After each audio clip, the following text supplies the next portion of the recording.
Hello and welcome.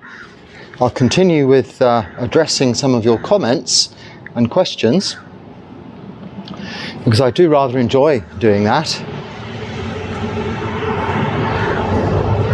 And as you keep sending the comments and questions in, one can assume it's useful for you also. So it's a win-win situation. Now, I did manage to sit further out there last time, but it's been raining overnight, so the ground's a little wet, and it's now very hot, albeit only late morning, and with all the damp, it's very humid and steamy. I'm sharing that with you because you might not feel it where you are.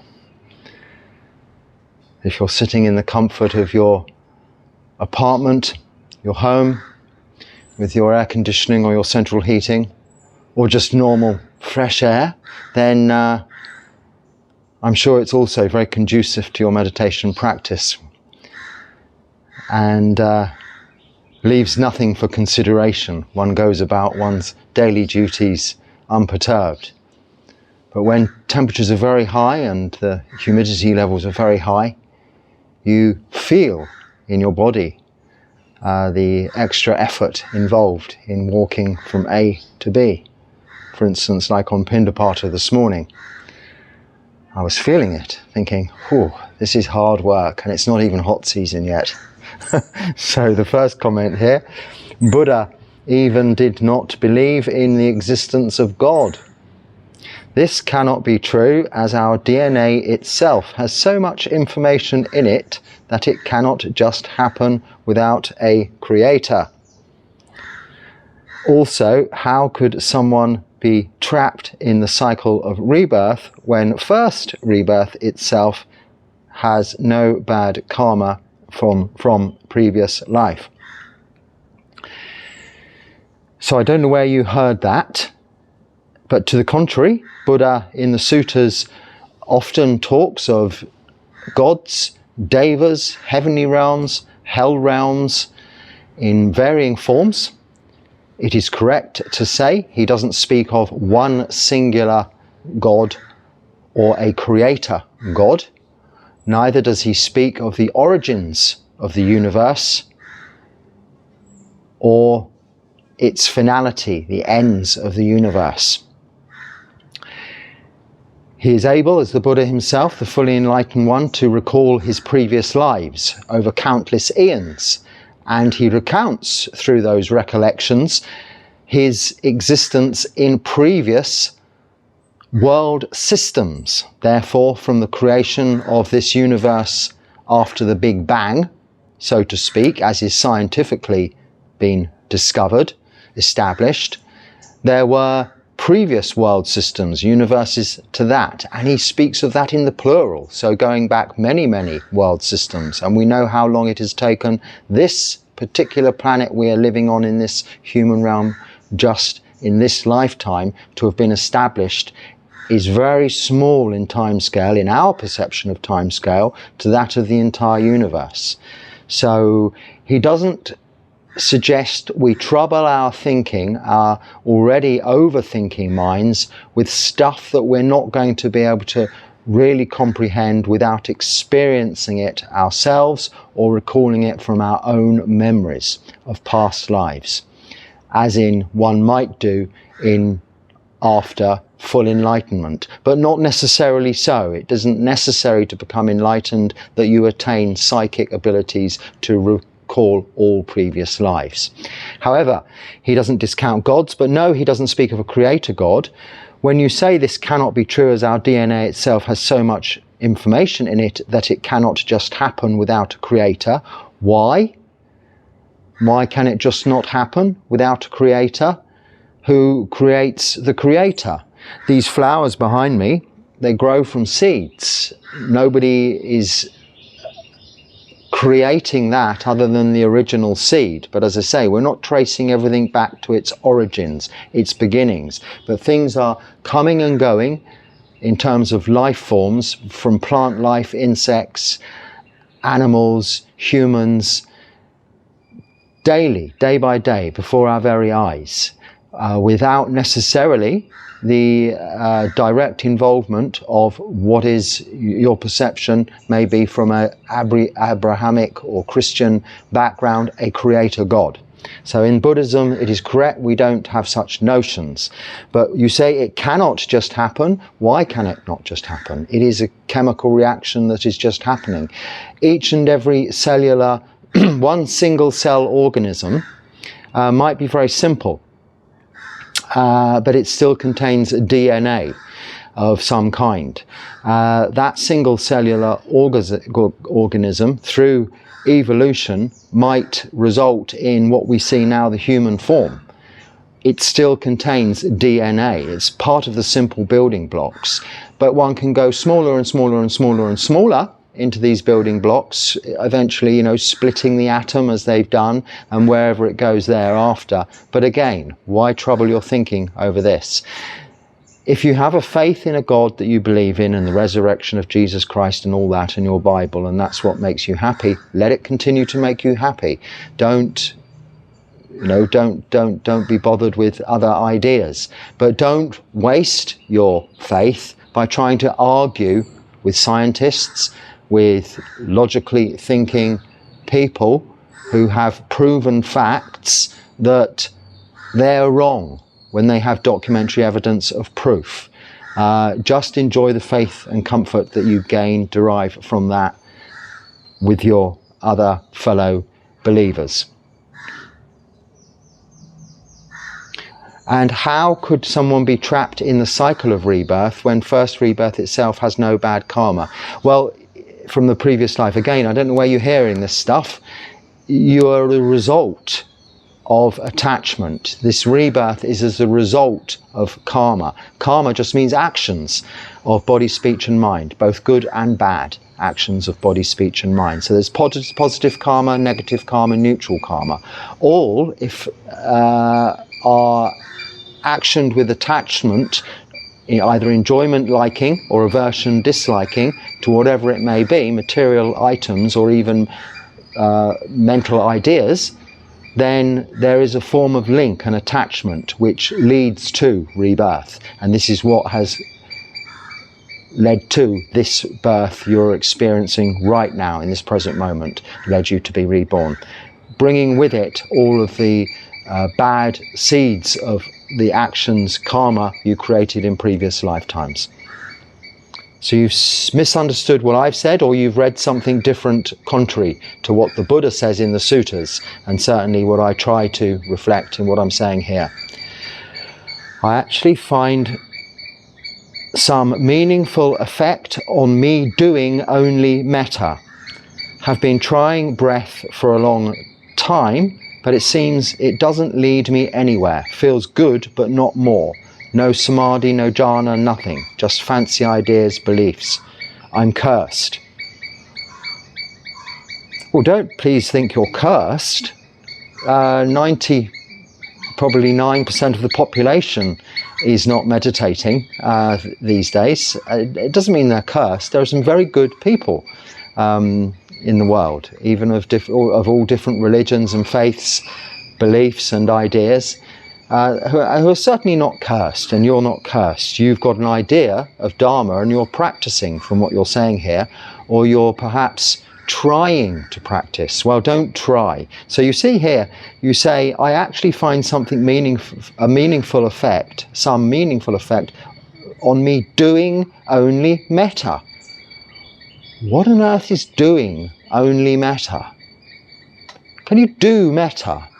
Can you do love?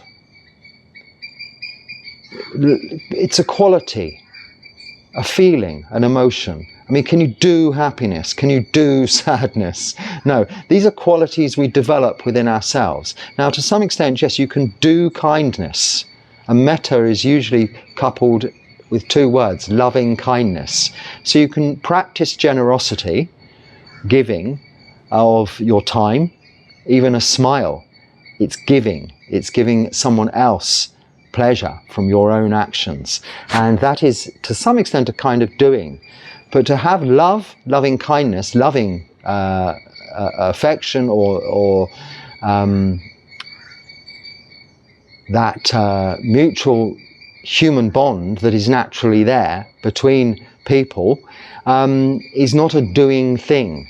It's not something, an action we take. Now, I know many people sit on their big cushions and mats and recite lists in order to practice what they call is metta. Well, in the Kalyana Metta Sutta, the Buddha does not ever say, sit there listing these things. He firstly spends the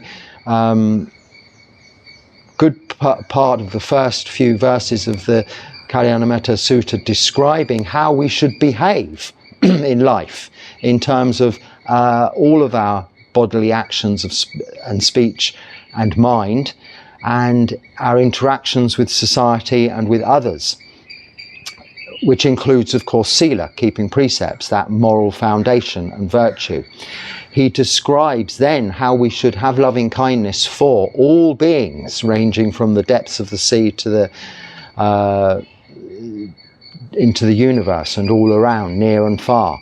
And this is where that idea of spreading metta via a list has been taken from, separating it from the overall practice of the Noble Eightfold Path, which is, of course, sila, moral virtues, samadhi, meditation, and panya, developing wisdom. It isn't wisdom to think that you sit and meditate saying names and a list of from those you love to those you hate and those you feel neither one way nor the other, starting with yourself and outwards geographically, is going to reach anyone. But it's certainly going to perhaps help you get the idea of being kind and having loving kindness for yourself and for others and for all beings by recitation. But it isn't doing it. What doing it is being kind to others when you meet them in person. Picking up the phone to your auntie or your grandmother and saying, "Hi, how are you?" That is much better than you spending an hour imagining metta for that person. That will give them happiness and make them realize you care. It doesn't have to be endless conversation. And annually, once a year, you can send a birthday greetings or seasonal greetings to members of your family or friends, just to remind them that they're not forgotten and to remind them that you care. This is also metta. But what you're saying, I have been trying breath for a long time, but it seems it doesn't lead me anywhere. Feels good, but not more. Well, again, you're not trying breath, you're not doing breath. This happened the minute you were born. Someone slapped you on the bottom and you screamed and you started breathing. And you've been doing it ever since. And when you stop, you'll be dead. That's it. End of story. Until you're, well, end of story, unless you're reborn, which you'll probably be reborn into the next life where you'll start that whole long and boring and arduously difficult cycle over and over and over again. But we're trying to end that cycle of rebirth by realizing what causes that to happen. Firstly, there's that desire to breathe again, having been reborn. And you start breathing and that's it. You don't stop. So you don't need to try breath. Just sit and stop doing everything else. Let go of trying to practice lists of metta. Let go of this list of things you've got here. No samadhi, no jhana, nothing. Just fancy ideas and beliefs. Let go of the fancy ideas and beliefs. This is thinking. Now, yes, it is said that you cannot stop thinking, but you can certainly slow down the process of overthinking until you can reduce it and eventually stop thinking. This is why we are practicing samadhi meditation, to eventually become absorbed in a meditation object without thought. This is actually entering into jhanic states, or the jhanas, deeply absorbed states of meditation. But there will always be thoughts arising up until that state, albeit there will be moments of peace where no thoughts are there and your mind seemingly is empty for a moment or two. But it will very quickly, that gap, like making holes in the sand on wet sand on the beach, they're there for a minute and then all of a sudden the sand fills them up as the water sort of swishes around. It's quickly filled with thoughts again. But what one can do is, by just observing this as a witness rather than partaking in terms of, we call it papancha in the Pali language, but procrastination, having a conversation with yourself, overthinking something, when you have the mindfulness to remember to come back to your meditation object, which you're just using the breath for. You're not doing breath as a meditation object, you're breathing anyway, but you're anchoring your thinking process, your conscious awareness to that breathing process. Breathing in, breathing out. And to make that easier, just describe it to yourself a little. Is it long? Is it short? Is it deep? Is it shallow? Is it cool? Is it warm? Is it pleasant? Is it unpleasant?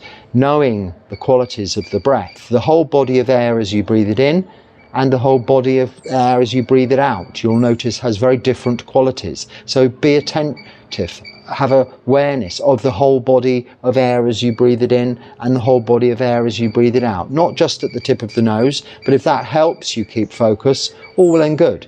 But really it's much more pleasurable and interesting if you can really experience the whole body of the air as you breathe it in and know the whole body of air as you breathe it out. This is really observing the breath and leads to not thinking about much else. That occupies that space, allows no room for more thought, procrastination, or papancha, as we say in the Pali language. Eventually, with time, practicing this, 1 hour, 2 hours every morning, 1 hour, 2 hours, 3 hours, 4 hours, or something like this every evening, not necessarily that long. If your meditation is going well, and when I say that, with mindfulness throughout, keeping that attention on the meditation object, it doesn't even need to be that long, but you'll want it to be that long because it will be enjoyable. If you're practicing this daily, each and every day, and you're also keeping 5 precepts all of the time, without exception, all 5 precepts, no killing, stealing, sexual misconduct, lying or taking of intoxicants, you will develop samadhi. Now, if you do as I've just said for the next 7 days without fail, you will attain to samadhi, if not jhana. I can promise you that. An hour or 2 in the morning every day, just sitting, not doing metta, not doing breath, allowing the body to settle and eventually relax, allowing the mind to settle and eventually become calm, peaceful and tranquil. If just that takes the entire 3 hours of meditation, or 1 hour, or 20 minutes, it's okay. Because you're going to be doing it again later today, this evening, or tomorrow morning, or the next evening, and so on. Make a determination, make a determined effort to keep that determination. Be disciplined in that practice. You don't forget to clean your teeth, don't forget to meditate. If you forget to clean your teeth, you might regret it for the rest of the morning, rest of the day. If you forget to meditate, you should also regret it. You'll notice it, you'll feel it. When you get used to meditating, it will be much worse than forgetting to clean your teeth. You cannot forget to meditate, like you cannot forget to clean your teeth, because you will be reminded of it continuously through the day. Eventually, with this practice, and in not a long time, you will reach samadhi, you will reach jhanas. And all of those thoughts you're having, fancy ideas and beliefs, you can just leave those aside. Call them something, label them, say, this is nonsense, I'm thinking nonsense again. Put it down. Leave it in the past where it's come from, or the future where it hasn't happened yet, it's just imagination. And come back to the present moment here and now. That is breathing, the breath.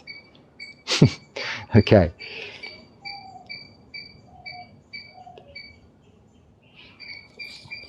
When you do exercise, you usually don't think as well. You just feel the body, doing pull-ups, etc. Looks the same, but it isn't meditation and gives you nothing. What do you think? Isn't it useless, mindfulness of the body? So what do I think about that whole exercise idea? So I don't really do any exercise, doing pull-ups or weightlifting or any of those sort of things. And frankly, I never have. Some warm-up exercises before some martial arts I used to do once upon a time, a very long time ago. Another lifetime within this lifetime. But now my exercise is, as I was describing this morning, going on Pindapata, and my awareness, my presence of mind, my mindfulness was very much in the body, not necessarily for the right reasons, but judgmentally through aversion, through not liking the feeling of being so hot and damp in these robes, which we have wrapped completely around us, ankles, wrists, neck, covered fully when we go out into a town or a public place. So on Arms Round we're dressed thus, also carrying this big heavy bowl under our robes and opening the lid over and over again, which is a pleasure to do, to receive the generosity of these people here and all their kind contributions and food, but also the heavy bag I'm carrying for the surplus and the extra fruits and things that need to be put in something separate. My umbrella, of course, for either shelter from the sun or from the rain, whatever might come along. It's a arduous and hard physical exercise in itself, just to walk 3 or 4 kilometers and return. Now, my body, my attention, my mindfulness, conscious awareness is in the body, but that's not samasati, that's not right mindfulness. That's just knowing, because you're being stimulated like you are with pain, back into the body by a cause, by an aversion to the feeling you might be having. But if you're just walking in ideal conditions, practicing, this is why meditation, walking meditation, isn't just going for an ordinary walk. It is walking on a set path, 20 to 30 paces, one way, turning around and walking back in a straight line the other way. So just back and forth, pacing back and forth like a lion in a cage, if you like, at any speed. It doesn't have to be done artificially slowly. I think actually that's really not the idea. You should walk at just a little bit below your normal pace, and if your mind is a little bit overactive when you begin, even a little bit above your normal pace, walk back and forth quickly, and it'll help the body and the mind to settle and relax and become calm. Now, by way of bringing your attention in that walking meditation to your stepping, your lifting, moving, placing, feeling the surface below the soles of your feet as you do that. Lifting, moving, placing, feeling the surface below the soles of your feet. Or if you notice, the sole of your foot, because most of the time when you're walking, you're standing on one leg. Although you don't think you can stand on one leg for very long, if you walk for an hour, you're really standing on one leg for an hour. Fancy that for an achievement. But it's one leg, then the other. Notice this feeling in your feet, what's going on there. This is bringing your mindfulness attention to something that's happening ordinarily, not because it's painful and drawing your attention. You're bringing your mindfulness towards it. This is samasati, right mindfulness. So when I'm describing mindfulness of the body, this is a form of mindfulness of the body, as is watching the breath, because it's a bodily action and it's bringing your conscious awareness, your mindfulness, into the body, because your breath is coming in and out of the body, which is in the present moment, here and now. So that's what I think about it. I don't think exercise is mindfulness of the body, it's just exercise, just that. My walking on Pindapata is not walking meditation, it's exercise, just that. It's good exercise, it's physical, it's not straining anything particularly. It did at first, but if I've been doing it for years now, so my feet don't even get damaged, or even when it's wet for a long time, they get a little sore for maybe a few hours, but it's never a problem anymore because they've hardened up like soles of shoes, my feet. But you too, in your own physical exercises, find that you develop some form of resistance, some form of protection to various strains and overexertions that may have affected you at the beginning. But again, this is exercise, this is developing the body, developing the resilience. Now it does take, however, a degree of determination, a degree of discipline, and in that respect it is good, because anything that helps you maintain a sense of Discipline and organisation, determination and commitment assists also with your practice of the Noble Eightfold Path. If you can be disciplined to go to the gym, to do all those things you were describing with your body, you can surely also be disciplined enough to sit and meditate for an hour or so every morning and every evening. And this is one of the good aspects of that kind of discipline, as is also us going on Pindapata. It is our duty, it is our, in the Noble Eightfold Path, right livelihood to take Buddhism out to the people. We are walking sandwiched board advertisements. If you remember, may not in your, wherever you're watching, but in the olden days they used to have, maybe they still do, I don't know, what they call sandwich board people that have a big advert on the front and a big advert on the back, and they just walk around advertising golf sales or Jesus is coming again, something like that, adverts on their boards. And we're doing that as renunciants, as samanas, as bhikkhus, as alms mendicants, homeless beggars. We go out into society without requesting anything, without asking, without speaking, in the hopes, but in the faith, in the confidence that people will generously support us to live another day by means of food. And that does happen. And at first you might not have faith that it will happen, but you go and you keep going. You have determination. And like your muscles growing in the gym, it happens. So does the amount of food you get. It increases. And then it goes down a bit, then it goes up again, then it goes down a bit, then it goes up again. It doesn't matter. It equals out. If one day you don't get any food, it's okay. The next day you might have too much, it's okay. We don't store it overnight, we give the surplus away. This is the nature. And the Buddha encouraged us to do that for all of those reasons. Apart from getting Buddhism out to people, rather than them having to come to it, a visible sign, the very sign that induced him, encouraged him, made him realize that there was something else to life, and took him in that direction of the homeless life, the beggar, the alms mendicant, the samana. He left his comfortable accommodation, his palaces, his family, his son, his parents, and he went out into the wilderness alone because he was inspired such by the samanera he saw. So that sign, that advertisement for Buddhism is our duty, and the Buddha describes it as such, as what we should be determined to do in each and every day, without exception. If it's raining, we still go. If we're really ill, there is an excuse, but we have to be really ill, and then hopefully someone will come, as they have done. I've been ill on 1 or 2 occasions only in the last couple of years here.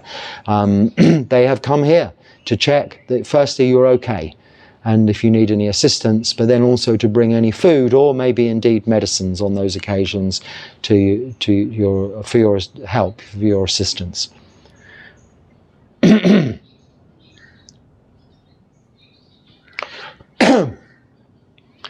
How to know not self. What a ridiculous idea. Who is it that knows not self, and who poses the question? So I have just spoken about that. This seems to be my default answer at the moment. I have just spoken about that extensively in a recent talk, if you'd like to just look back. But I will give you the respect of an answer. How to know not self, because it isn't there. Anatta actually means not self or no self. Not self being that this physical body and this thinking brain is not what we are. That which knows this physical body and thinking brain is mind that is not what we perceive to be ourself. You may perceive yourself to be this person. You ask, who is asking or who poses the question? You're asking this question, you believe you're asking this question, but what it is, it's a quality of mind you have, which is doubt. Doubt in something. Now, whether you have doubt in Buddhism, the Buddhist practice, or Buddhism as a religion, whether you have doubt in the teachings of the Buddha, the Dharma, whether you have doubt in the Sangha, the practitioners of that Dharma, and disciples in the lineage of the Buddha, is neither here nor there. But what you do have already to pose such a question is doubt in yourself. If one has doubt in one's self, it is a lack of knowledge. It's not doubting that you have a physical body or an intellectual brain. You may have a very fit and healthy body and a very intelligent and informed, knowledgeable, thinking brain. But the body will get old, it will get sick, and it will die. So will the brain. It will lose its faculties, it will lose its power to remember stuff, and it will forget what it's previously already remembered. And eventually you'll die, all this will be lost. But qualities of an inquisitive nature, such that ask questions, qualities of inquiry, qualities of loving kindness, qualities of compassion, qualities of joy, qualities of generosity, these are developed within our hearts, our minds, which are not tangible objects of this physical body or thinking brain. When the Buddha is describing, or when someone is saying not self, anatta, one of the three characteristics, and very important, anicca, impermanence, dukkha, suffering, anatta, not self, we're talking about the physical body and the thinking brain. That isn't to say that there isn't this inquiring mind that's looking into those, that ultimately will have no doubt that isn't a part of the physical body and the thinking brain. Able to let go of that physical body and thinking brain in order not to be rebirthed into that same form or an alternative form as a result of causes and conditions put in place, actions of body, speech and mind, we call karma, that you have done. What is it that knows not self? The mind, citta. And who possesses, or the development of wisdom, that is, a quality within that mind. And who poses the question? Whomever wishes to pose the question, as in yourself, asking the physical question, typing the question, but it is your mind that's having doubts as to its understanding of the characteristics of existence, as to why you're here, what's it all about, what's the meaning of life, is there a God, isn't there a God, where will I go after I die? This is the doubts that you're having, this is why you're posing a question and why you believe there is a self. So what is ridiculous? What a ridiculous idea. What is ridiculous? To think that you are something that you're really not? Ashes to ashes, dust to dust. You're just a lump of blood and gore walking around with a thinking brain like a computer on board. Isn't it just as ridiculous to think that that is a self, that that is you? That's what the Buddha is referring to with anatta. Not that there isn't some nature of inquiry into that. So that's just the misunderstanding there. Okay.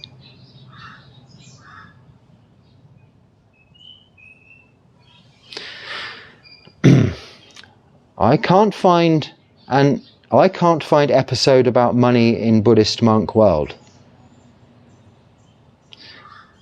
How it is that you travel and pay for things while at the same time you can't have money.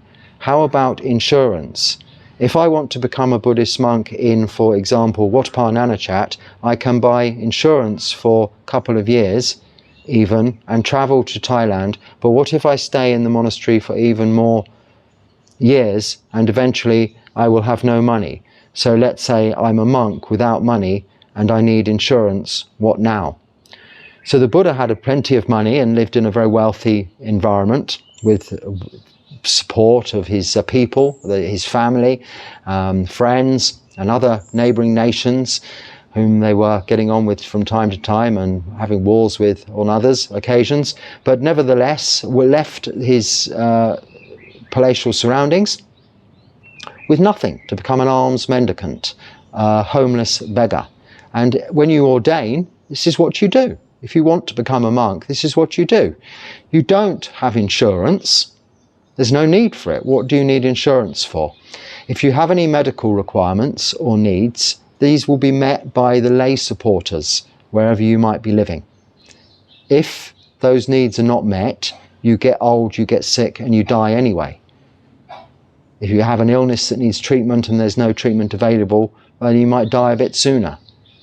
That's the way it is. There's no insurance or insurer that's going to insure you if you tell them what you're going to do and why you're going to do it. They won't understand. The nature of the insurance world is not geared up to Buddhism. It's in fact quite contrary to the idea of Buddhism. If you go to any insurance company and say, I'm going to do this and I'm definitely going to get sick doing it, definitely going to die, please insure me, they're going to say, no, thank you. You're going to, in the first place, have to say something completely different to what you're actually doing. So no, there's no insurance. I haven't had insurance for many decades now, and I used to work in that industry. So I used to be someone who was very insured and then became someone who was very not insured or uninsured. Anyway, I can't find an episode about money. Well, I think I speak about it often. I mean, monks don't use money. Not allowed to handle gold and silver is the exact precept, but that refers to the use of money in the Buddha's time and would apply to anything like even credit cards or other ways of paying things now. However, there are expenses, and these expenses are met by people's kind donations online, and then subsequently lay practitioners or lay people that support monks can then assist by helping to purchase things that are necessary to be purchased. In the case of paying for flights and airline tickets and things like that, there is also visas and things like that. Within Asia, that's very inexpensive by comparison to sort of travel from maybe Europe or the UK or America to Asia, but you're usually going to save that up for yourself and spend your last bit of money to get from wherever you're coming from to go to Wat Pa Nanachat, and then that's it. If you've made the determination to stay, you might want to take with you enough to get home again in case it doesn't work out, or they don't like you or you don't like them, in which case you can leave that money or leave your credit card. A prepaid credit card is a good idea in those circumstances at the administration office of the monastery when you arrive. It's a fairly big organisation, what Wat Pa Nanachat you described there. They'll take from you your mobile phone, your money, anything else you have of a worldly nature. You leave it with them and you go off into the kutis, into the woods, into the forest and practice. And don't think about another thing ever again. Just be looked after.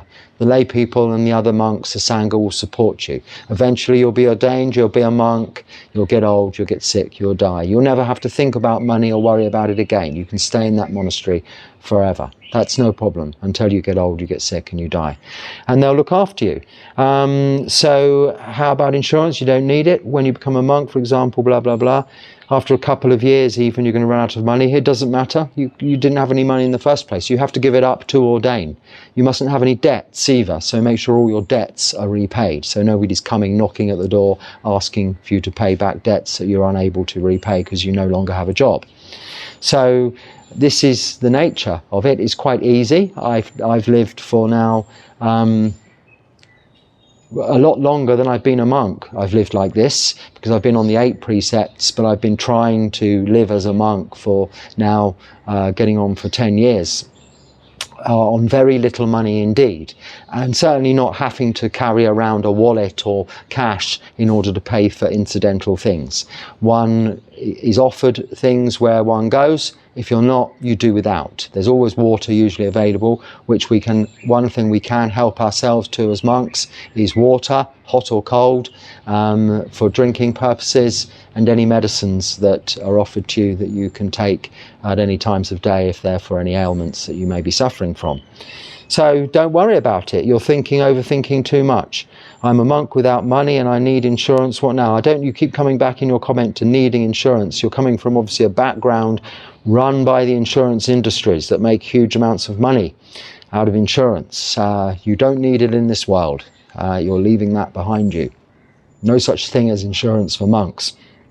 Well, if there is, excuse me, I've never heard of it, and as far as I'm concerned, it completely contradicts the idea of Buddhist philosophy as well as the life of an alms mendicant. I mean, you can't drive, you see, you wouldn't drive, so you don't need even car and, you know, driving insurance. So, what's this? Onion can eat a Buddhist monk. Can Buddhist monks eat onion? Not can onions eat Buddhist monks. Actually, Buddhist monks can eat onion.